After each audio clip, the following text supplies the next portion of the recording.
bien, chers amis de Café Évangile, car rien n'est caché sinon pour être manifesté. Rien n'a été gardé secret sinon pour venir à la clarté. Ces paroles de l'Évangile de ce jour, chers amis, viennent nous manifester le caractère surprenant et nouveau de ce qu'est la foi chrétienne. Il y a des moments dans la vie où nous sommes appelés à donner une touche particulière à travers un événement que nous célébrons.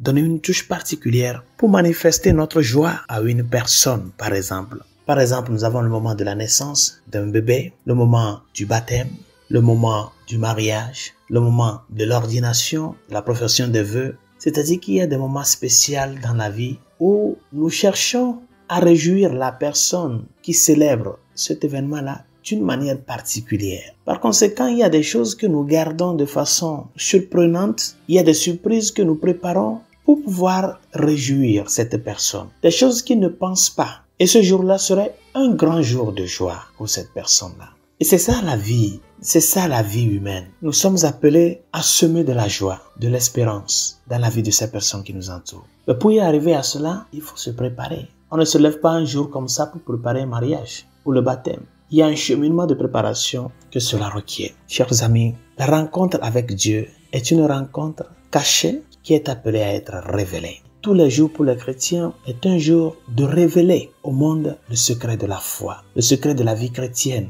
Que les gens voient en ta vie qu'il y a quelque chose qu'ils n'ont pas, toi qui es chrétien et chrétienne. Et ça, c'est très important. Quand le Seigneur dit « Vous êtes le sel de la terre et la lumière du monde » et que si le sel perd sa saveur, avec quoi on peut la faire recouvrer cette saveur-là? On peut le saler. Et c'est ça notre identité et notre mission. Nous avons un grand trésor qui est caché dans des vases d'argile que nous sommes. Au jour le jour, chers amis, notre rencontre avec Dieu doit être comme si c'était la première fois, l'unique fois et la dernière fois. Ne nous habituons pas aux choses de la vie chrétienne. Ne tombons pas dans la routine de la pratique de la foi. Quand tu vas à la messe, vis l'Eucharistie comme si c'était la première, l'unique et la dernière fois de ta vie. C'est-à-dire avec toute la préparation, toute ta personne, ton âme, ton intelligence et tout ce que tu as. Vis-la comme si c'était une première rencontre. Parce que ce trésor caché en toi qui est la foi, tu es appelé à le manifester au monde. Nous avons de grands biens, chers amis. Des biens que le Seigneur nous comble pour que nous puissions le révéler à d'autres. La foi, l'espérance, la charité de vie,